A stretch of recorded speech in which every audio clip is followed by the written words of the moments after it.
दोस्तों अब भारत में एलन मस्क की कंपनी स्टारलिंक की एंट्री हो गई है, जिसकी वजह से वोडाफोन, जियो और एयरटेल जैसे कंपनियों की हालत खराब हो गई है। हालत खराब होने के पीछे जो कारण है वो नेटवर्क का है, क्योंकि स्टारलिंक जैसे ही भारत में कदम रखेगी नेटवर्क की दुनिया में क्रांति आ जाएगी। जो वीडियो 1 मिनट में अपलोड होती थी या डाउनलोड होती थी वो 1 सेकंड में होगा। एमबीपीएस की जगह जीबीपीएस की बात होने लगेगी। इतना तेज इंटरनेट हो जाएगा कि पलक झपकते सब कुछ बदल जाएगा। भारत के उन जगहों पर इंटरनेट पहुंच जाएगा जहां पर कभी इंटरनेट पहुंच नहीं सकता था या अभी तक पहुंचा नहीं है। इस वजह से भारत में एक नई इंटरनेट क्रांति का जन्म होगा और वो बहुत बड़ा और शानदार होगा। स्टारलिंक को समझेंगे कि कितना सस्ता होगा इंटरनेट, उसका कैसे इंटरनेट प्रोवाइड करती है स्टारलिंक कंपनी, यही इस वीडियो में हम समझेंगे। 2-4 मिनट का वीडियो है लेकिन आपके ज्ञान को ये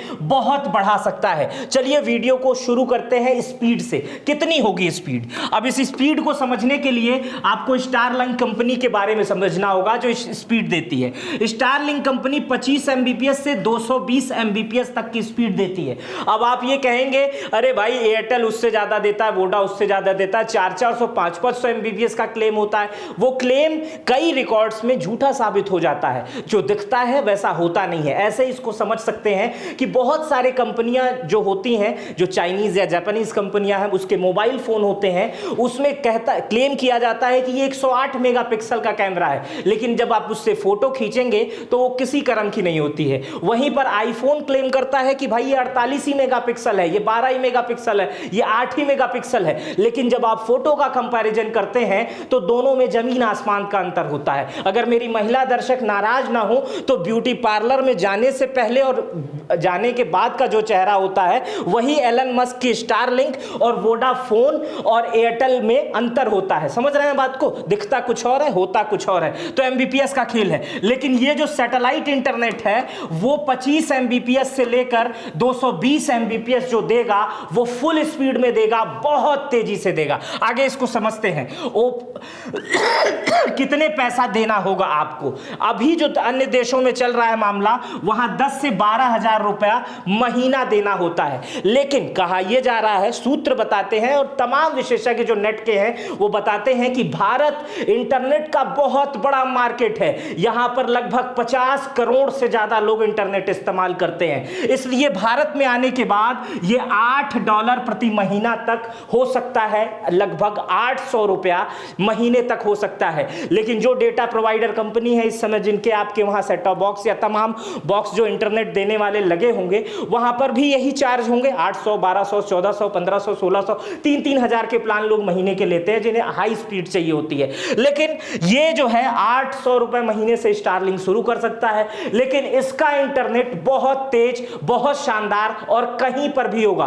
और तो और इसको इस्तेमाल करने के लिए इस इंटरनेट को किसी टावर की या किसी फाइबर सिस्टम की जरूरत नहीं होती है। ये सीधे सैटेलाइट से काम करता है। आगे मैं इस विषय पे बात करूंगा।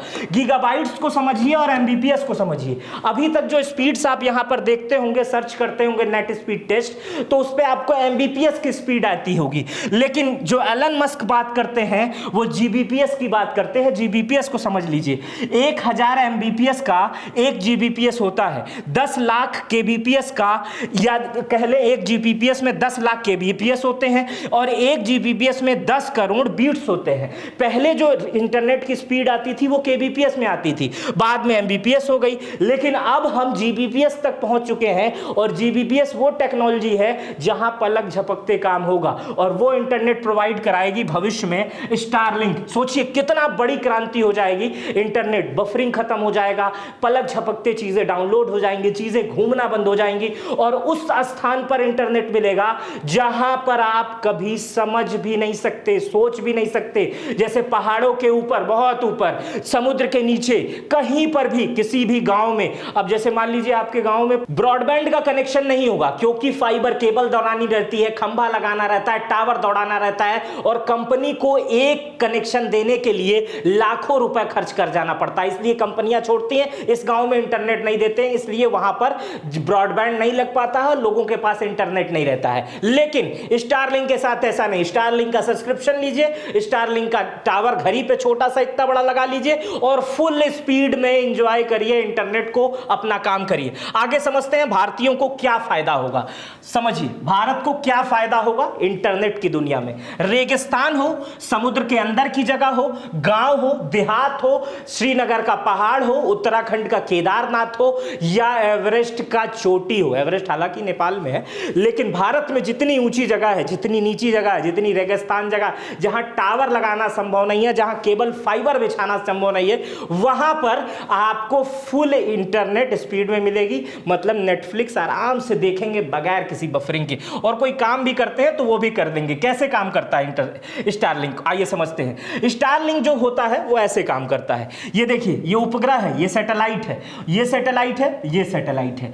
यहां पर देखिए ये सैटेलाइट इस टावर से कनेक्ट होगा। डीटीएच वाला छतरी देखे हैं, वैसे ही स्टारलिंक का भी होगा। एक ठो आपके घर पे लग जाएगा और एक ठो आसमान पे होगा, और वो जो सीधे है डीटीएच वाले को भेजेगा और डीटीएच वाला आपके घर में भेज देगा। इसी तरह इस ऊंचाई पर भी पहुंच सकता है, इसी तरह इस जगह पे भी पहुंच सकता है।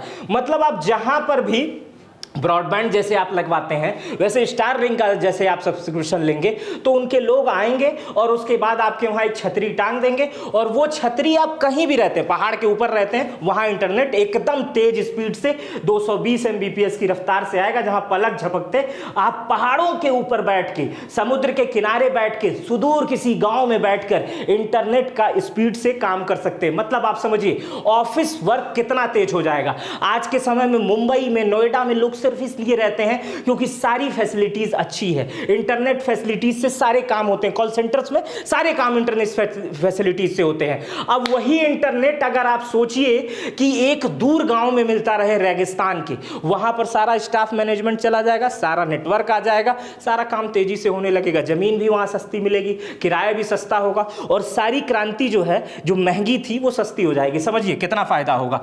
इसलिए ये जो स्टारलिंक प्रोवाइड करता है वो सीधे सैटेलाइट से, और वर्तमान समय में जो हम इंटरनेट यूज करते हैं उसके लिए गड्ढा, आप कभी कभी देखे होंगे, सड़क के किनारे गड्ढा खोद देते हैं, उसमें तार डालते हैं, टावर लगाते हैं, टावर की फ्रीक्वेंसी होती है, वो आपके मोबाइल तक पहुंचती है। लेकिन यहां ऐसा कुछ नहीं, वो स्टारलिंक एलन मस्क पहले ही आसमान में घूम रहा है उसका, और वही घूम रहा है, सीधे आपके वहां कनेक्ट कर देगा और आपको इंटरनेट मिलता रहेगा। चलिए आगे समझते हैं किसके पास कितनी क्षमता है।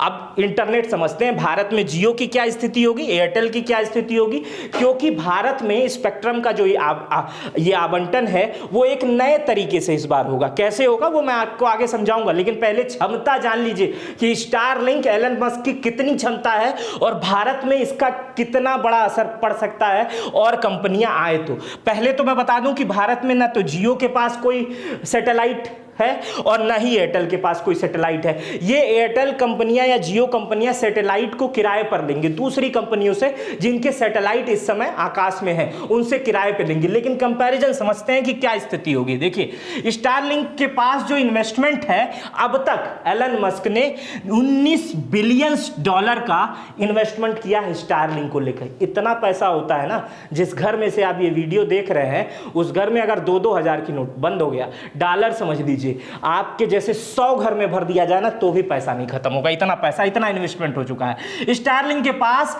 2024 सितंबर तक 6371 सैटेलाइट थी। 6371 सैटेलाइट है। 200 तो खाली भारत के ऊपर घूम रहा है, अभी खाली छोड़ा हुआ है कि अभी तो कनेक्शन नहीं है, 200 घूम रहा है। अब समझिए, लेकिन जियो जिसके साथ कॉन्ट्रैक्ट कर रहा है, SES एस्ट्रा उस कंपनी का नाम है। ये देखिए, ये वो कंपनी है SES एस्ट्रा, इसी कंपनी के साथ जियो कॉन्ट्रैक्ट कर रहा है। इसके पास पता है कितना सैटेलाइट है? 38 ठो, मात्र 38 ठो। कहां 38 ठो और कहां 6371। एयरटेल जिसके साथ कर रहा है उस कंपनी का नाम है वनवेव, यही वो कंपनी है। एयरटेल जिसके साथ साठगांठ कर रहा है कि अगर भारत में स्टारलिंक आता है तो हमको भी सैटेलाइट देना पड़ेगा, क्योंकि हमारे ग्राहक भाग जाएंगे। तो जियो वाले कहेंगे नहीं नहीं, हमारे पास भी सैटेलाइट है, हमारे पास ही आइए। लेकिन इसके पास क्या स्थिति है पता है? इसके पास 630 जो है, 630 सैटेलाइट है। तो समझिए कहां 630 कहां 6000 6371। तो एयरटेल जिससे कॉन्ट्रैक्ट कर रहा है उसके पास 630 सैटेलाइट है, और जियो जिसके साथ कॉन्ट्रैक्ट कर रहा है उसके पास मात्र 38 सैटेलाइट है। तो समझिए कि स्टारलिंक दुनिया की सबसे बड़ी कंपनी है मुहैया कराने वाली इंटरनेट, इतनी तेजी से कि पलक झपकते काम हो जाए। कहां कहां इंटरनेट प्रोवाइड करती है स्टारलिंक, आइए समझाते हैं। जो प्रमुख देश थे, वैसे तो 100 से ज्यादा देशों में स्टारलिंक का यूज हो रहा है इस समय, स्टारलिंक का इंटरनेट कनेक्शन का यूज हो रहा है। इसको समझते हैं कि पहले कहां कहां इंटरनेट प्रोवाइड कराती है। संयुक्त राज्य America, Canada, United Kingdom, Germany, France, Australia, New Zealand, Spain, Italy, Mexico, Portugal, Brazil, Austria, Netherland, Belgium, Ireland, Switzerland, Denmark. अब ये वो देश हैं जहां पर स्टारलिंक जो है सर्विस प्रोवाइड कर रही है, सारे बड़े देश हैं। और भारत में भी आना है। भारत में एलन मस्क का सपना था, बड़ा खुश है इस समय Elon Musk. Elon Musk tweet करके कहा मैं भारत में बहुत अच्छा काम करने को मिलेगा। दुनिया की हर कंपनी भारत में काम करना चाहती, पता है क्यों? क्योंकि भारत में इतने ज्यादा लोग हैं कि अगर वो सस्ते सस्ते में भी सबको दे देंगे ना, तो भी इतना पैसा हो जाएगा कि वो रख नहीं पाएंगे। जहां इतनी देश की आबादी नहीं होती है, उससे 20 गुना ज्यादा तो हमारे वहां कस्टमर है। समझिए 50 करोड़ से ज्यादा लोग इंटरनेट प्रोवाइड करते हैं, और लोग बैठे हुए हैं, आवे स्टारलिंक तुरंत जो है उसको सब्सक्राइब कर लेंगे। और कहीं स्टारलिंक आके कह दे कि 1 महीना फ्री, सबके घर से सारा ब्रॉडबैंड हट गया, सब जो है कहेंगे नहीं नहीं स्टारलिंक फ्री वाला लगाइए, अगले महीने से 800 देंगे। इसी तरह जियो भी जैसे आया था, जियो जब शुरुआत में आया तो यही कहा ना भाई हम इंटरनेट 5G दे रहे हैं, 4G दे रहे हैं और फ्री में इस्तेमाल कीजिए। सब लोग धड़ धड़ धड़ धड़, सारी कंपनियां गिरते गई, कम होते गई, जियो के यूजर बढ़ गए। आज जियो के यूजर 50 करोड़ से ज्यादा है, अब समझिए, और इस साल भी 4.5 करोड़ बढ़े हैं, तो कितने हो गए होंगे। अब सोचिए उसी तरह काम अगर स्टारलिंक कर दे, आते ही कह दे भैया हम सब फ्री दे रहे हैं, तो कितने लोग डाइवर्ट हो जाएंगे। 4-5 सालों में जियो का रिकॉर्ड टूट जाएगा, और जियो के पास तब सैटेलाइट होने में बहुत समय लग जाएगा, और स्टारलिंक के पास अभी से सैटेलाइट है। अब समझिए पैसा कमाने को किसी को बहुत समय लग जाए और किसी के पास अभी पैसा लेके खड़ा है,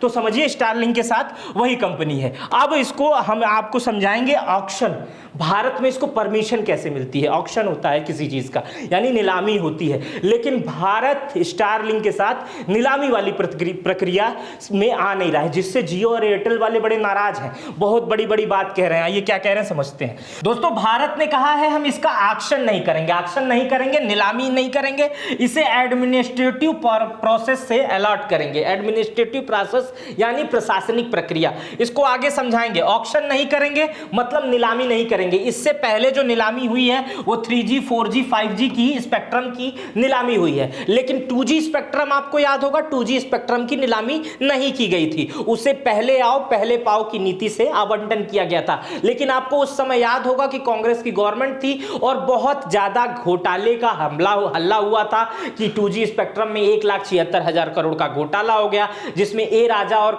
कनिमोझी का नाम आया। बाद में सारा मामला बरी हो गए, ये लोग वर्तमान समय में सांसद है। लेकिन 2G वाला मामला आपको याद होगा, 2G घोटाला, तो उसको उससे समझ सकते हैं। उस समय भी ऑक्शन नहीं हुआ था, पहले आओ पहले पाओ की नीति हुई थी। इस समय ऐसा हो रहा है कि एडमिनिस्ट्रेटिव प्रोसेस से इसका आवंटन हो रहा है। सीधे एलन मस्क को इन्विटेशन दिया गया है कि भाई आप इतने दिन से काम कर रहे हैं, इंटरनेट के क्षेत्र में आपने अच्छा काम किया है, आप आइए हमारे वहां सैटेलाइट सर्विस दीजिए। जिससे जियो, एयरटेल और वोडाफोन कंपनियां नाराज हैं, कह रहे हैं ऐसा नहीं हो सकता, बौखलाए हुए हैं या परेशान है। बौखलाए का शब्द हो सकता है, लेकिन परेशान है। जियो, एयरटेल, मुकेश अंबानी, रिलायंस जियो के सुनील मित्तल और सुनील मित्तल एयरटेल के दोनों इस फैसले का विरोध कर रहे हैं। जियो का कहना है यदि स्पेक्ट्रम का आवंटन बिना नीलामी प्रक्रिया के किया गया तो यह दूरसंचार क्षेत्र में लेवल प्लेइंग फील्ड के सिद्धांत के खिलाफ होगा। जियो के एक वरिष्ठ अधिकारी ने कहा है कि अगर स्पेक्ट्रम की नीलामी बिना किसी आवंटन के किया जाता है तो जियो कानूनी कदम उठाने के लिए तैयार है। अब देखिए जियो कानूनी कदम उठाने के लिए तैयार है, कारण यही है कि इतनी बड़ी इंटरनेट प्रोवाइडर कंपनी सीधे भारत में आ रही है बगैर किसी नीलामी के। ज्योतिराव सिंधिया इस समय इस मामले को देख रहे हैं, प्रधानमंत्री मोदी की भी नजर है, और सीधे एक बड़ी कंपनी को लाया जा रहा है। इसके पीछे मंशा यही है कि भारत में अगर स्टारलिंक आता है तो भारत में इंटरनेट की क्रांति बहुत तेजी से हो जाएगी। जहां पर इंटरनेट नहीं है वहां बड़ी बड़ी कंपनियां लगने लगेंगी, बड़ी बड़ी चीजें आसानी से सॉल्व होने लगेगी। तो ये इस चीज को आप आसानी से समझ सकते हैं कि क्या था स्पेक्ट्रम और स्पेक्ट्रम की नीलामी कैसे होती थी, लेकिन इस बार इस स्पेक्ट्रम की नीलामी ना होकर एडमिनिस्ट्रेटिव प्रक्रिया को फॉलो करके, प्रोसेस को फॉलो करके स्टारलिंक को भारत में इनवाइट किया जा रहा है। कुछ लोग ये भी कह रहे हैं कि अगर इस प्रोसेस से जनता को भी फायदा होगा, इंटरनेट सस्ता होगा, अगर नीलामी होती तो चीजें महंगी हो सकती थी और इसमें नीलामी में बहुत सारी कंपनियां भाग ले सकती थी। लेकिन स्टारलिंक की सीधे एंट्री की जा रही है। हालांकि अमेजॉन का भी सैटेलाइट इंटरनेट आने वाला है, 2025 में लॉन्च होगा, वो कैसा होगा उसको हम किसी अगले वीडियो में समझेंगे। अभी क्या स्थिति है इसको समझ लेते हैं। स्टारलिंक की बात करें तो अभी 200 सैटेलाइट उतार दिया है, अभी चालू नहीं हुआ, 200 सैटेलाइट उतार दिया है। इसकी मदद से आसानी से इंटरनेट दिया जाएगा। लेकिन वर्तमान में स्टारलिंक व अन्य कंपनियों को भारत में सैटेलाइट नेटवर्क सेवाओं के लिए लाइसेंस नहीं मिला है, किसी भी कंपनी को। भारत के केंद्रीय मंत्री ज्योतिरादित्य सिंधिया ने साफ साफ कह दिया है कि सैटेलाइट नेटवर्क नियमों के तहत ही जारी किया जाएगा। उन्होंने ये कहा है कि telecom regulatory authority of India try इस मामले का फैसला करेगी। जब लाइसेंस प्राप्त हो जाएगा तो स्टारलिंक भारतीय यूजर्स को तेज गति से इंटरनेट मुहैया कराएगा, ऐसा कहा है ज्योतिरादित्य सिंधिया ने। अब इस चीज को समझने की कोशिश करिए। स्टारलिंक अगर भारत में आता है तो इंटरनेट क्रांति कितनी तेज हो जाएगी। स्टारलिंक अगर भारत में आता है तो इंटरनेट चलाना कितना आसान हो जाएगा, आप इस चीज को समझ सकते हैं। लेकिन वहीं पर भारतीय कंपनियां जो वर्तमान में टेलीकॉम क्षेत्र में हैं, जो इंटरनेट प्रोवाइड करती हैं, वो ये कह रही हैं कि बगैर नीलामी के इंटरनेट भारत में स्टारलिंक को नहीं लाया जा सकता। लेकिन भारत सरकार स्टारलिंक को न्योता दे रही है और उसके पीछे सिर्फ और सिर्फ यही कारण है कि भारत में इंटरनेट की क्रांति बहुत बड़े तरीके से, बहुत बड़े ब्रॉड तरीके से आ सकती है। तो इस वीडियो में मैंने जो समझाया उसे आप, मुझे लगता है, समझ गए होंगे कि स्टारलिंक की भारत में एंट्री होने वाली है, जिससे तमाम कंपनियां परेशान हैं। फिलहाल अगर स्टारलिंक आता है तो ये भारत के लिए इंटरनेट की दुनिया में बहुत बड़ा कदम होगा और बहुत अच्छा कदम होगा। मेरा नाम मित्र प्रकाश है। इस वीडियो पर अपनी प्रतिक्रिया जरूर दीजिएगा। चैनल पे नए हैं तो सब्सक्राइब कर बेल आइकन दबा दीजिएगा। अगर आप ये वीडियो फेसबुक पर देख रहे हैं तो कमेंट करके अपनी प्रतिक्रिया जरूर दीजिएगा। अपना बेहद ख्याल रखिएगा। बहुत बहुत शुक्रिया।